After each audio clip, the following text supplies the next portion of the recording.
Hey everyone, thank you again for joining us today for Pathways to Employment. My name is Evan Brenner, and I'm the Digital Content Specialist at Geographic Solutions. Thank you for joining us today. Over the last year, the Pathways to Employment webinar series has showcased how our clients have reduced recidivism, helped career seekers upskill or use career planning tools, and effectively survey the labor market, serve populations with barriers to employment, and more. Today, we are pleased to present the story behind Louisiana's Tri-Parish works. A little housekeeping. Please submit questions and comments in the question window. The question window is found in the Go to Webinar side toolbar. We will discuss all questions at the end of the presentation. While today's event won't be presented with closed captioning, we will make a recorded version of this presentation available with captioning along with the resources in the coming days. And now I'd like to introduce Jennifer Barnett, Director of Workforce Operations and Planning at Tri-Parish Works. Jennifer, thank you for joining us today. Hi, thank you, Evan. Thank you for inviting us today. We're happy to be here, happy to assist with sharing our story and a little bit about who we are. So we are Tri-Parish Works. We are the three parish area or counties of St. Bernard Parish, St. Tammany Parish, and Plaquemines Parish, and these are to the east and north of the Lake Pontchartrain or the greater New Orleans region. So many people are familiar with that area as far as New Orleans, but may not be aware that there's areas outside of New Orleans. So I wanted to go ahead and share that. Let's see. I need to move a couple of things real quick, if that's okay. And I'm going to go ahead and share my screen. Is that what you'd like me to do, Evan? Yes, go right ahead. There we go. Okay. Okay, so I'd also like to introduce with me today, again, I direct workforce operations and planning, but I have with me today Mr. Dave Maziarz. If you go ahead and show yourself, he is our center manager, and he's been a fantastic part of the team, actually a fairly new part of the team. It's only a few months before COVID that Dave joined us. And then we also have Mr. Don Shea. He is our Director of Business Services and has been with our organization for a number of years and has really been an instrumental part of the entire organization. Let's see. So let's talk about what life has been like through COVID and what our experience has been. I think it's probably pretty similar to what a lot of other areas have gone through, but what we learned is that it's all about being able to pivot and ensuring that we were prepared. That was one of the big areas that we really focused on in the couple weeks prior to COVID, is we really spent some time planning and running a lot of what-if scenarios. We created some work-from-home strategies, and we made sure that we had a good flow established and how was that going to look, and we sort of played through some of those areas. And then we also need to look at accountability, because with WIOA dollars, you also have to have federal accountability. So we had to make sure, how do we track what people are doing? And so we sort of played all these what if scenarios before COVID even started, before things had really, before anything had shut down. We spent some time with this. And I really attribute some of that learning process to the Small Business Development Center. After Katrina, they really focused on helping all businesses and organizations to have sustainability plans. And so that was something we definitely focused on. We tried to identify a lot of quick and low-cost solutions for all those logistical issues that we didn't even know what we were going to have occur. But there were some things like, how was somebody going to work from home? How was somebody going to meet with someone? How are we going to handle the phones? So all these different things we had to take a look at. We also wanted to make sure that we prepared our staff. So before the shutdown, we actually met with all of the staff. And we had that opportunity to discuss with them what was about to happen or what we anticipated might happen, and gave them opportunities to share their concerns, to share their ideas. That was really an important piece in ensuring that they were prepared for the unexpected pivots that we were about to make. We also work to find some of the best ways to keep our staff safe. So we had to identify, we have some high-risk individuals that work in our office, and we want to make sure that everyone stayed safe, especially our high-risk individuals. And so we made sure we identified how do we, who does someone, if we have to send people home, who gets sent home? How do we do that piece? So we were making those identifications before the shutdown occurred. And again, we played the what if game not only with the overall component, but also how is this going to impact our regular operations in terms of WIOA? Was the federal government going to affect our performance? Were they going to adjust it? Did we still have to meet our spending obligations for the year? Because this was in March. Usually in March, that's when we're ramping up for our summer youth programs, and that's when we're planning all of those activities for the program, for the end of the program year.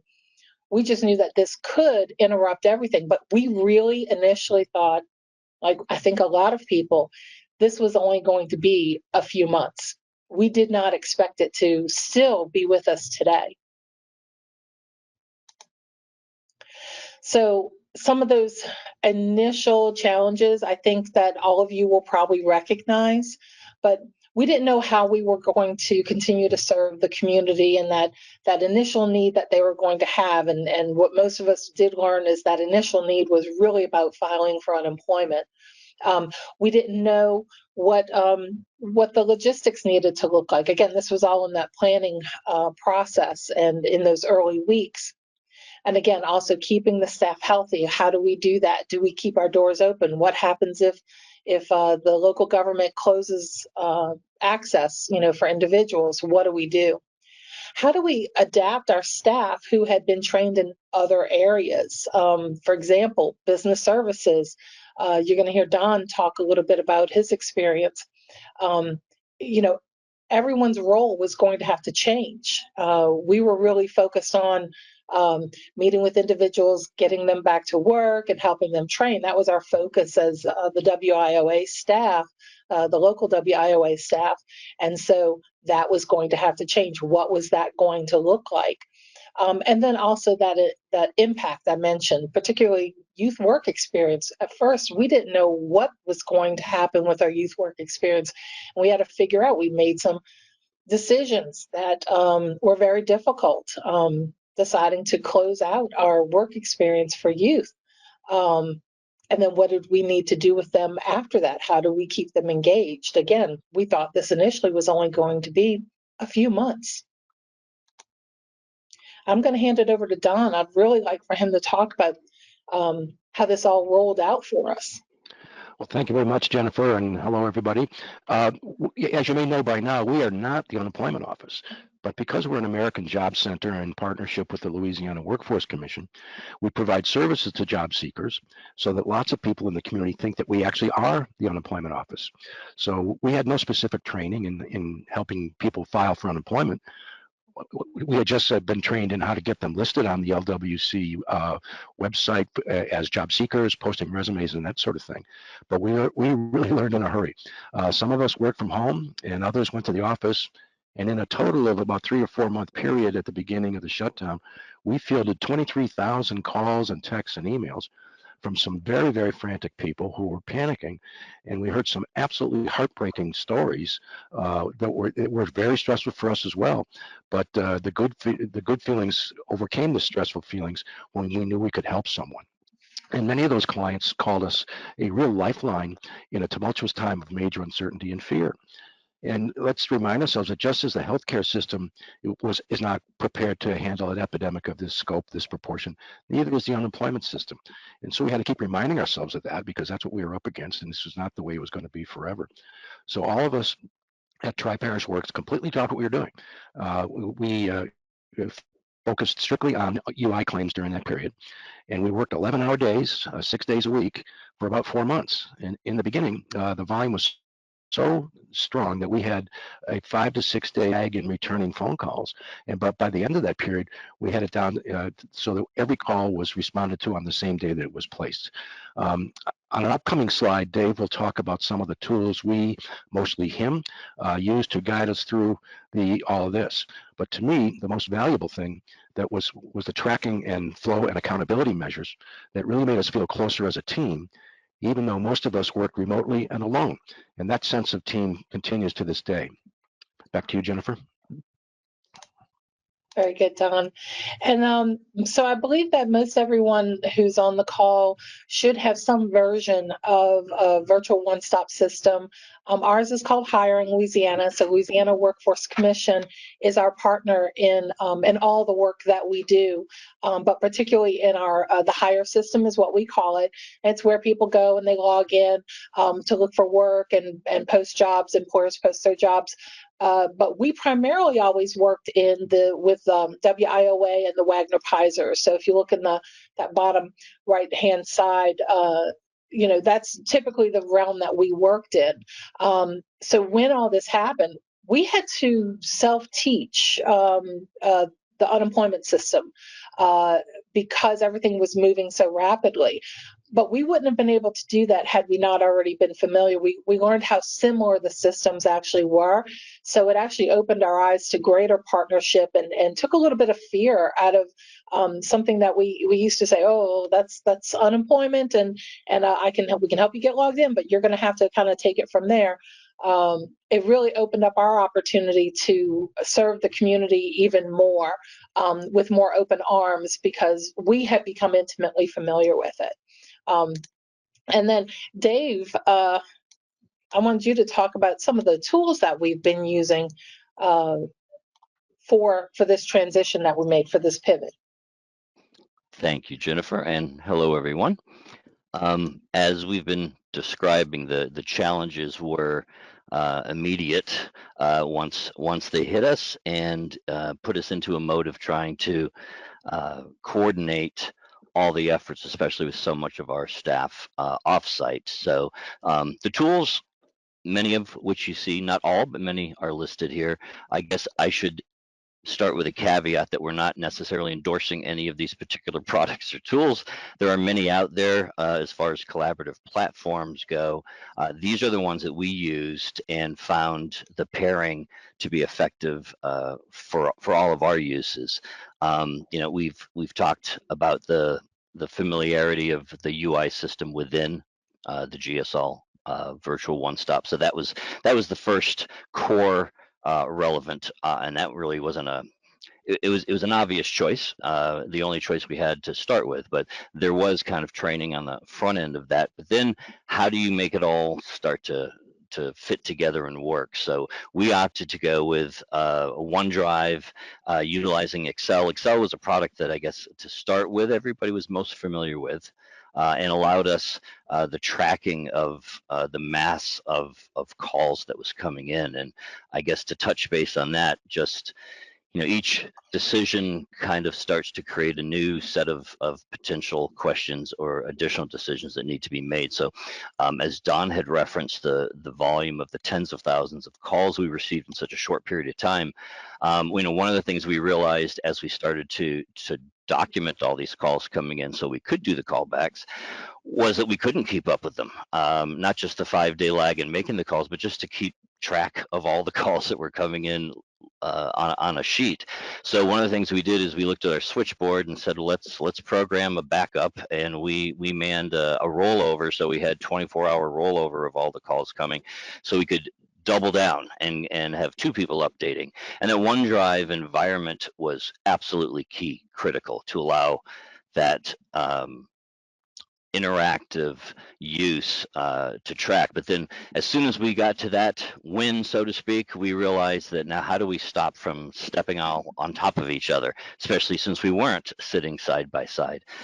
So we utilized the Microsoft Teams not just to make the calls, but we used it for the platform of communicating with one another. So we often would schedule group calls so we could take a step outside the really panicked environment that we were all in the middle of at that time, to take a moment to troubleshoot, to identify who was seeing things that might be different or questions that might be had. And it also gave us a chance to kind of reinforce the positivity of what everyone was doing and de-stress a little bit for a moment or two. And then we started coming up with some side policies to say, well, let's use something as simple as color tracking. So if you've reached out and already talked to somebody, code it yellow, and if you've been able to get them set up, code it green. All the different categories that started to kind of break out from there. With that being said, we found that we'd have somebody on a list for 4 days, and then we'd finally give them a call back, and we stressed to be answering all of the calls you've received, and we'd still have cases where people would say, call into the switchboard saying, I can't believe it. I just let my dog out to go into the yard for 2 minutes. I've been waiting for days, and I just missed your call. And obviously, we didn't want to put them back at the beginning of the queue. So this interactive process using these combination of tools allowed us to text one another, make sure that information got to, we could look at the spreadsheet, identify if it was Dawn or Jennifer or who made that call initially, and then we could put them back to the top of the queue. So text-free was something that we used for each other as well as out to the individuals to let them know that somebody would be getting back with them. Once we kind of got to those next modes, we identified that we're going to, in certain cases, need additional tools. So e-signature through EverSign, that allowed us electronic signatures for cases where that was needed, because you don't realize what you don't have until you're sitting there looking for it. And that was the kind of scenario that the pandemic put everybody into. Online assessments are tools that we used to use. One of the big pieces that we missed was that face-to-face, being able, something that we all miss today with all of the masks, right? You don't get that facial expression and body language of somebody sitting right on the other side of your desk or right alongside of you working together. So we use Zoom, so we could have actual virtual calls when at all possible. If that technology wasn't available on the other end, we could still send assessments and utilize electronic signatures, or put somebody into the position where they could use SurveyMonkey as an example for surveys where we had specialized a product we had used prior to the pandemic, but we kind of sculpted once we reached that point to allow folks to based on specific need of maybe pivoting to a new career field based on what was occurring,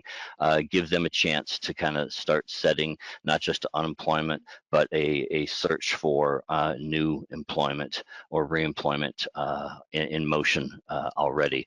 And then ultimately, it looped us back to the higher system, which is, that all of the data, whether it had been through the Excel OneDrives or all the information loaded into higher, allowed us the ability to go back and review all the contacts made and kind of take us to the next step in progression. So, in a nutshell, that's kind of a bird's eye view of the combination of most of the primary tools we used to allow us to not just provide the services to the folks, the general public that were in need at the time, but equally testing is from a management perspective, how do you keep track of who's where and who's doing what? So we found that combination to be extremely flexible and took full advantage of that. Jennifer? Thank you, Dave. And as Dave said, while we don't endorse any particular programs or software, we really wanted to, when they asked us to present this to everyone, to actually be really specific with what did we use and what worked for us. And so that's why we wanted to share the specific list. But the other pieces that we looked at, let's see. All right, Evan, I'm having a little issue. It's not advancing. Well, what I'll do, Evan, while you're trying to work on that, I'll just go ahead and proceed with what I was going to, the next piece, and hopefully you'll get that, get it fixed. Okay, one of the areas that was a challenge for us was the work experience for our youth. We felt at the time that COVID was really prominent in our area, that it wasn't wise for us to send our youth to continue them on their work experience. But we also needed to keep them engaged.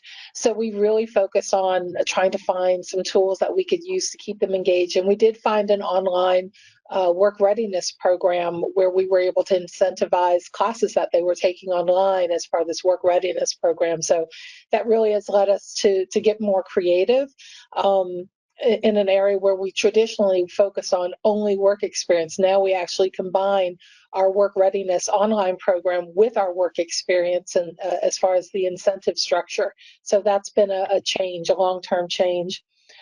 We were also, this is all again in the summer when it was time to pivot again. And we knew we were coming up on the end of the program year.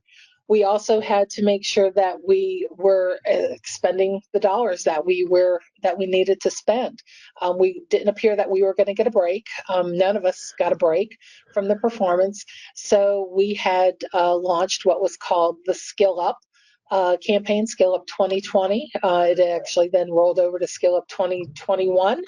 And that's where we actually created an online video just using PowerPoint. Again, I like to try and tell you what tools we actually use to do some of these things because this was all in-house. We didn't hire out, but we created a simple PowerPoint to let everyone know, hey, look, we are committed to making a better workforce post-COVID than we were pre-COVID. And so we really focused in on those individuals who were impacted by COVID, whether hospitality and retail were really heavily impacted. You know, is this now the time for you to start looking at something else? And so we really pushed and promoted the training opportunities that we had. And we were, again, able to do this because the capacity for handling the unemployment issues had been continually increasing because that was a challenge across the country. Everyone had that same challenge. So as that capacity increased and we were able to start shifting back towards our work of WIOA and training and such. So that was an area. We also really jumped in on our online pre-screener. Oh, okay. I'm not sure what everyone is seeing. Jennifer, what can you see now? Can you see the presentation? I personally see the presentation, but not in presentation mode. Okay, 1 second, please.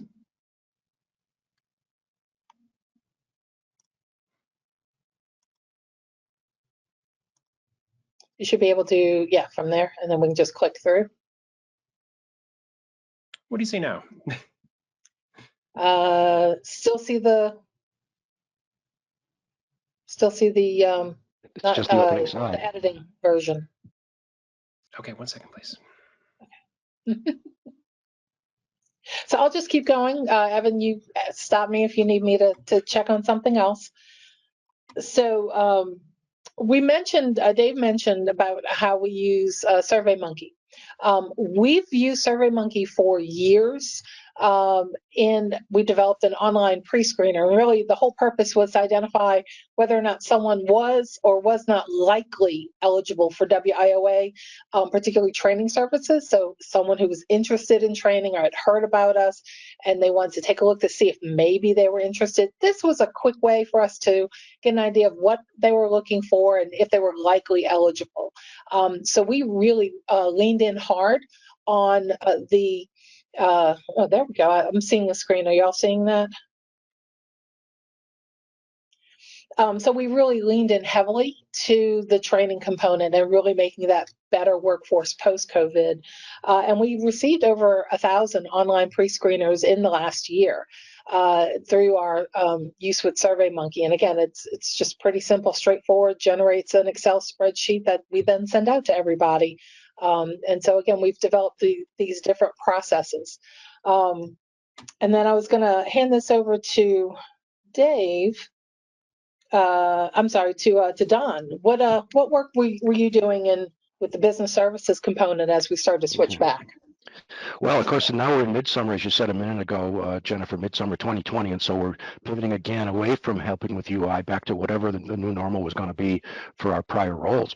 As a business services director at Tri-Parish Works, my pre-COVID role was to deal directly with employers to figure out what their workforce needs are and how any of our various programs and services could help them be more competitive and to strengthen the underlying area economy. Prior to COVID, we were very proud to be able to produce the largest free job fairs on the Gulf Coast twice annually. But since during COVID, we couldn't network that like that any longer, we switched to single employer hiring events where we could control for social distancing, sanitation, et cetera. And all job seekers had to register in advance so that we could space out the interviews. And our social media promotions specified the date and the time of the events, but not the location. And that's why we insisted that the job seekers enroll in advance so that we could tell them individually, and that way prevent any walk-ups from occurring. Also, as restrictions eased between the first wave and Delta, we produced what I'll call smallish job fairs of 25 or 30 employers at 3 locations around our service area. They were very, very well attended, but limited because of social distancing requirements. We also, during this pivot back to normal, we maintained our OJT funding with existing OJT employers. And we're also very proud to say that one of our most prolific OJT clients continued hiring during the pandemic, and they have played a critical role and a leadership role in a national consortium that researched and developed the COVID vaccine, as well as working on research into methods to combat future such diseases. Also, early on in the pandemic, we launched a bi-weekly collaborative Zoom meeting of workforce professionals and economic development specialists throughout our 10-parish region in Greater New Orleans, in which we share leads, spot trends, both positive and negative, make referrals to each other, and share in ways that support each other. This has resulted in much more common messaging to our constituents throughout the region. And finally, at the very beginning of the pandemic lockdown in March of 2020, I began to do a weekly a Monday morning radio spot on a prominent local radio station here on what's called the North Shore of Lake Pontchartrain, just across the lake from New Orleans. In those spots, I talked about the unemployment situation both nationally and locally, how job seekers can get trained, and unemployment assistance, who's hiring, et cetera. It was typically 8 or 10 minutes and done over the phone. And that went on for 84 weeks. Who knew it? Last November, we reduced that to once a month, but I now go on into the studio and I have half an hour of drive time, so it's much more impactful. So as a result of that biweekly Zoom with our colleagues around the region and all this attention on the radio, Tri-Parish works as a much more prominent role in the local business community, and it has driven substantial new traffic to us, for which we're grateful. Thank you, Jen. Don, Jen, and Dave, I just wanted to pop in here real quick and say to the audience, if you can see the presentation now, go ahead and raise your hand. I think we're back to being okay. And Jennifer, if it's all right with you, I can just advance on your, as you tell me to. I'm not going to touch it. Just I'm going to let you. It seems to be working for you. Yeah. Like you must have given it a cookie or something because it's working for you. Yeah, so, great. And to the audience, thank you so much for sticking around. We pivot, right? We pivot always. And here we are pivoting again. So we absolutely. One thing I'll say about with the regional collaborative of the business service representatives from both workforce development and economic development. This is something that's always occurred in the past. However, it was always in person, which also made it very hard to always get the full participation that you really wanted to always have. So it was one of those start and stop kind of initiatives. Well, with Zoom becoming so normal for everyone, and our area started to grow and expand, that collaborative that occurs biweekly, covers now 10 parishes or counties, or essentially almost all of Southeast Louisiana, and the participation is fantastic because of Zoom. So while some of us may be Zoomed out, it has afforded many of us, I'm sure all of you have experienced the same thing, these unique opportunities where it was always hard to get participation. Zoom does make that a little bit easier sometimes, particularly when travel and moving around geographical areas has an impact on you. So go ahead and advance to the next slide.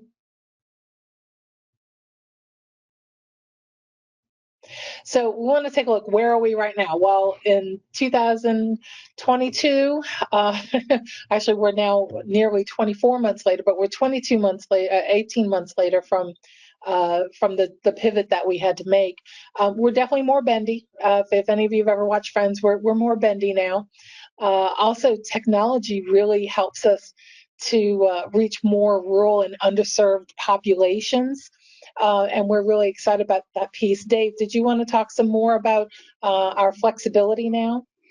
I think as we're all talking about it today being yet another example, right? I think fluidity is one of the terms we all started right off the bat talking about when we knew we were going to have to make such immediate changes, especially with staff. And if by definition, fluidity, smooth elegance or grace, and I think that's why we go with more bendy. It's more appropriate, right? You might shoot for fluidity, but if you're not bendy, you're not happening. So and that's one of the tools that really kind of came out of this. One of the biggest issues that we face was again not just how we're going to support our public, but how do we support one another? As it was much as internal as it was external. So what we see today, what everyone's experiencing, is even though it's 18 months later and we've pivoted more towards the providing services to provide training or the employment, we are still dealing with our own staff having COVID and needing to, or someone in their family that tests positive, and then you have the ever-changing quarantine world, right? If there's nothing bendy, it's the definition of quarantine. It can, we all have to then address and adhere to all of that. So one of the things that we have taken out of this is some of the advancements and the familiarity that we gained in supporting the unemployment role really has become a positive for us as we've now applied it back to the quote unquote normal. And that really, what I mean by that is how we're dealing with our own staff. For example, now if somebody has to quarantine, it is so easy to basically flip that virtual switch and they go into a work from home mode and they're back in the same environment using the same tools that we had used prior, but now they're using it in their day-to-day role. We made a few alterations with some of the tracking and forms that we've done so we can continue to manage from our own internal aspect, and we even applied that as Ms. Jennifer was just mentioning in the rural areas. That's whether someone is quarantined and needs to meet with us, but because of quarantine they can't, we will use the Zoom call, or even just taking into consideration that maybe it was someone that's been on PUA unemployment, which has run out at the end of July, and they're trying to get by on savings, and the price of gasoline has gone up, and it's a 40-minute ride in.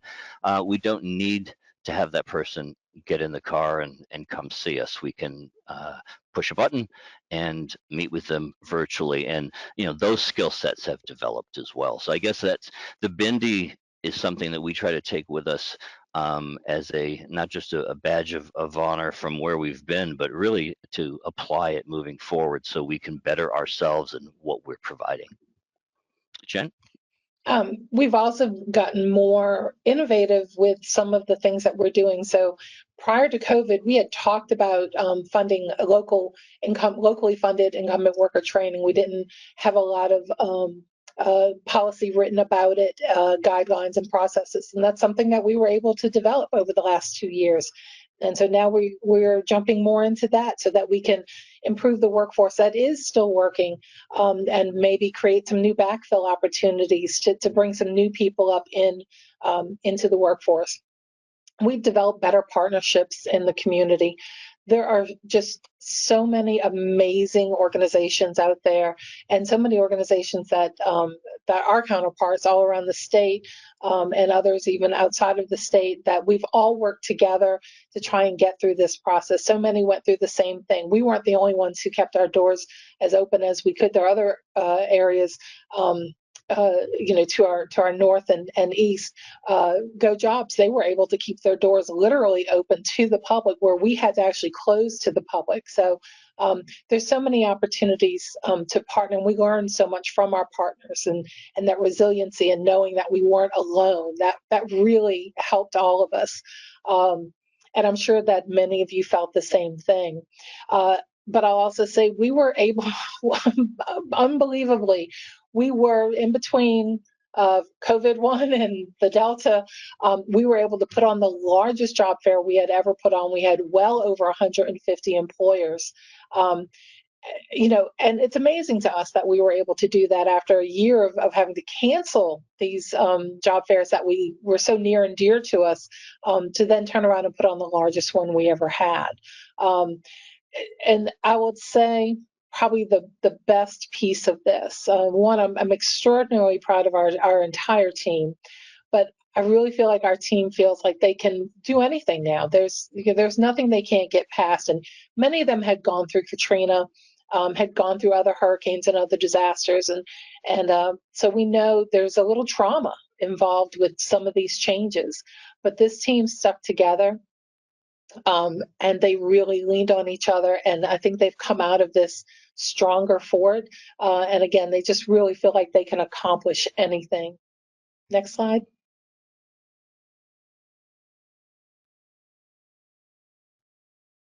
So we like to, Evan want us to let you know what we're looking at this coming year. And really, we're focused on more job development. We've always been very heavy in on the job training, really focusing on the employers, but we're flipping the script a little bit, and we're focusing more on job development and utilizing on the job training to help further place our dislocated workers. We're also looking at using some additional tools in the hire system. We've developed a hot jobs initiative in the past with a single industry. It was actually one of our counterparts in Lake Charles that came up with the idea, and we totally borrowed it and used it to our advantage.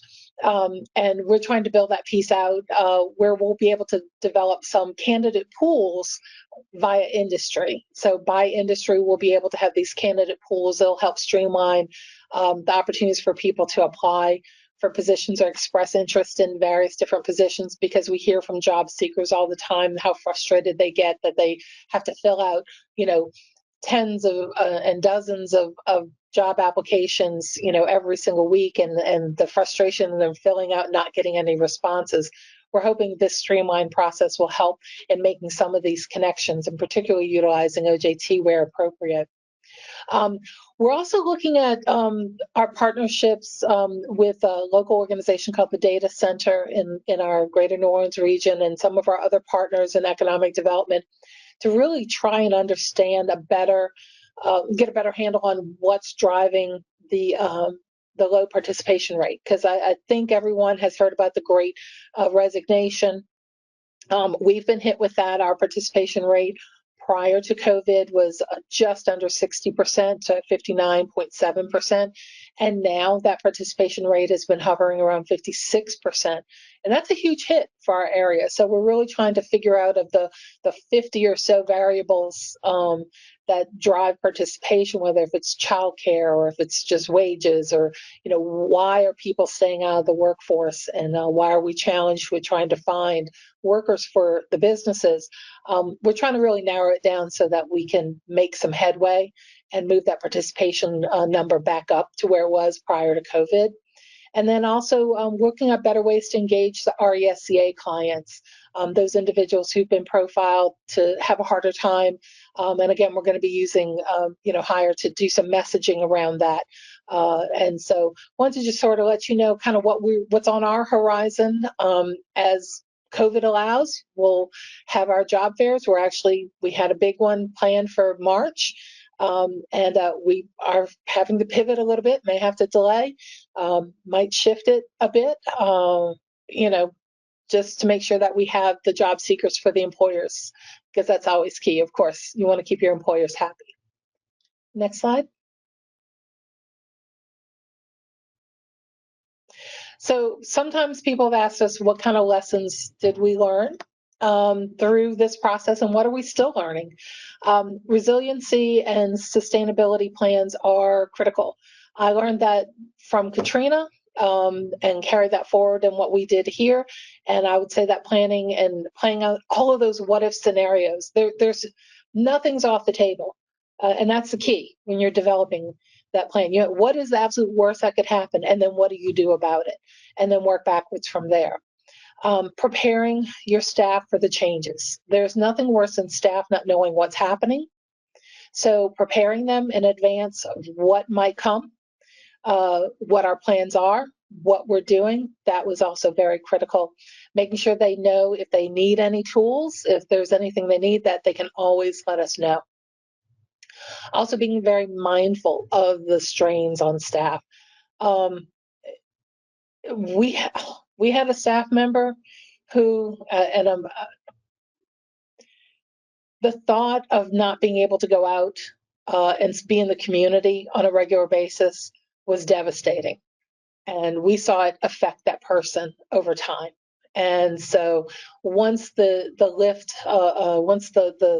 quarantines or the lockdowns were starting to ease up, that person was able to get back out. Yeah, Don's raising his hand. I wasn't going to out you, Don. But Don is our social butterfly, and it kills him to not be out in the community. And so we had to keep an eye, make sure he's doing okay. We're cheering him up and making sure he's not getting lost in the COVID fog. Finding time to laugh. That was so critical for all of our staff, for ourselves. If we didn't make time to laugh, we've all taken the opportunity to set up gifts. We've all learned how to send gifts via email and send jokes to everyone. We had a whole dad joke thing going on, sending around to everybody, just because we needed to have some laughs along the way. Be open to new ideas and definitely learning from others. I would say that's a critical lesson that we've learned. Some of the best ideas can come from your team and also from your partners. So be open to hearing what they have to say. Also, don't be afraid of someone naysaying. Don't be afraid of someone who's going to tell you, no, that may not work. Well, tell me why not. Tell me what obstacles you're seeing. Tell me what challenge you see. Make sure they bring solutions to the table and not just a naysay. But that will help you to be challenged. And when you're challenged, then you can have better what-if scenarios, and so then create some better plans. Move quickly. You can plan and plan and plan and plan, but if you don't move, it doesn't make a hill of beans. It just doesn't. So you have to be able to pivot very quickly. It may not be perfect. Be ready to adjust again and again if you need to. And then, of course, communicate any kind of change that's happening. Look for opportunities to overcome obstacles and, of course, be bendy. And then remember why we do the work we do, and remember to send that message out to your team on a regular basis. I'm really, really proud of the fact that not a single staff member, we only have 14 in the WIOA realm for our office. No one asked to go home. No one asked to quarantine. Hey, we're not technically essential, are we? Not even a staff member never even asked if they were essential or not. While technically we were not, they all knew they were. They knew the work that we do was essential, and I couldn't be more proud of them. Next slide, Evan. And I think that was it. So we're here to answer any questions anyone has. We're an open book. Any questions at all? There you go, Evans.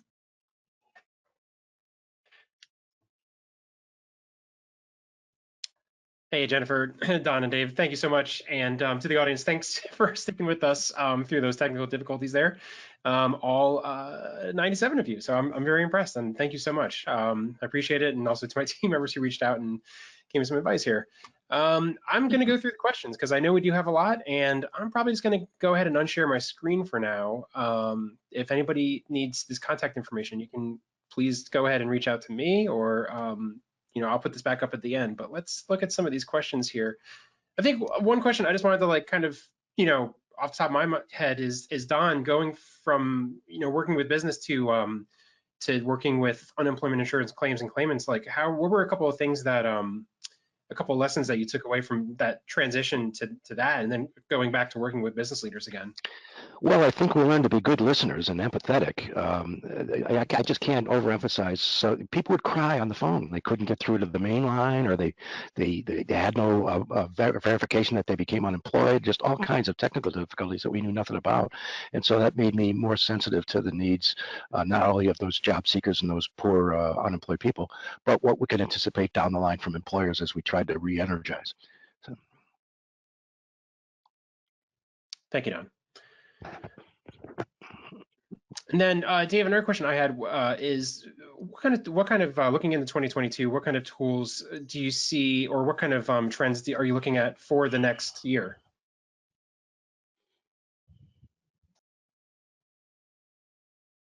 Click the right button. First tool is unmute.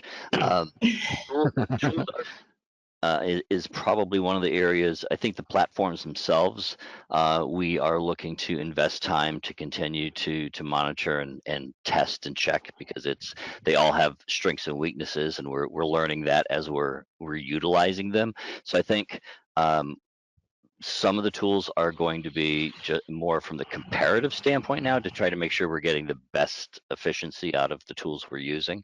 I think part of what we talked about earlier is the participation rate. So that's really, to me, that's where we are now. Is if you wanted to take a like scenario of right when we saw this pandemic starting, and the what ifs we're running now is, when are we going to see that big surge of population looking to return to the workforce, and how are we going to handle it? So we've been preparing that for months, because frankly we have been waiting for it, and it still hasn't occurred certainly at anywhere near the rate we've been expecting. So anything from the most basics of, we're a physical brick and mortar location. So if we saw 100 people show up at one time today, and there's only 14 people here, how are we going to handle that? Where are we going to physically put them? So we've set up chairs in the hallways. We've prepared areas in the entrance. We've already come up with a plan to say, if we need to take text numbers and let them go back into the cars based on what the weather's like, where they could be comfortable, and we can call them up when the next person's available.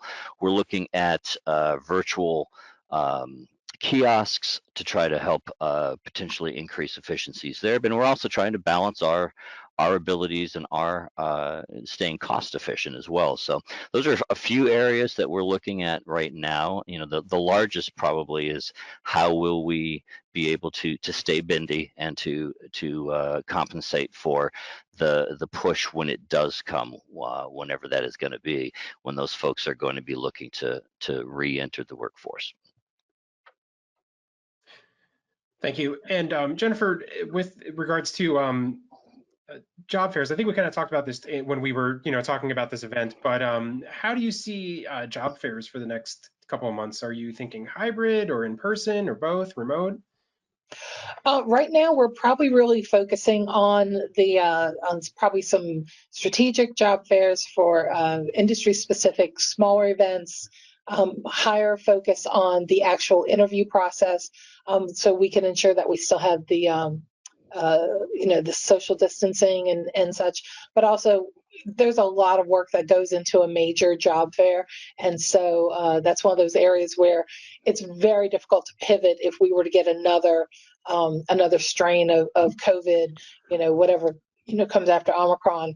If we had another one, 3 weeks before a mega job fair, that would be devastating. There would have been a lot of time lost. So we're going to kind of ease our way back in. Yeah, Don, go ahead and jump on in. If I can add something to this, because Adam, part of your question was hybrid. In our initial research for what we were going to do in lockdown vis-a-vis job fairs, we researched virtually all the virtual job fairs we could find. We found that there were two things in common. One was that they were not user-friendly, and secondly, they're really expensive. And since we provide our job fairs as a free service to employers, we couldn't justify the need to engage one of those and then turn around and have to charge fees. So we've been going along, like Jennifer says, with the smaller versions of job fairs and industry specific things. We have one. I have a single employer hiring event coming up on February 4th for Schneider Trucking, which is one of the big national trucking operations here. We're combining it with a training provider in the same room that trains CDLs. So you don't have to have a CDL license to attend this event, because you can get one and get it paid for there. So we're just, flexibility here is just like pivot. We just use it all the time. Thank you, Jennifer. Thank you, Don. Thank you, and I love the pivot. And the first thing I thought of when going back to the 2021 Workforce Technology Conference, which I don't know if a lot of folks on this call know, but Tri-Parish Works was one of our award winners at the 2021 Workforce Technology Conference. So, but when I first heard pivot, the first thing I thought of was that Friends episode. So I really thought that was cool. Oh, now Jennifer, we're bendy. oh, there you go. Yes, absolutely. So, well, I know there was a lot of questions, and I have somehow closed out the question window for good, and I cannot find it. But I think we will follow up with all the questions that were asked today. I will make sure to get those to my team. But Jennifer, Dave, and Don, I just wanted to thank you for being with us today and just for sharing your story. Please put our contact slide back up there for the benefit of people that are still on, Evan. Sure, I will do that, yes. And again, if there's any questions, you can definitely reach out to any of us here at Geographic Solutions, and we can relay the questions as well. So thank you so much for your time today. I'm just going to go ahead and close this out. Please be on the lookout for the next Pathways to Employment. Thank you. Bye all.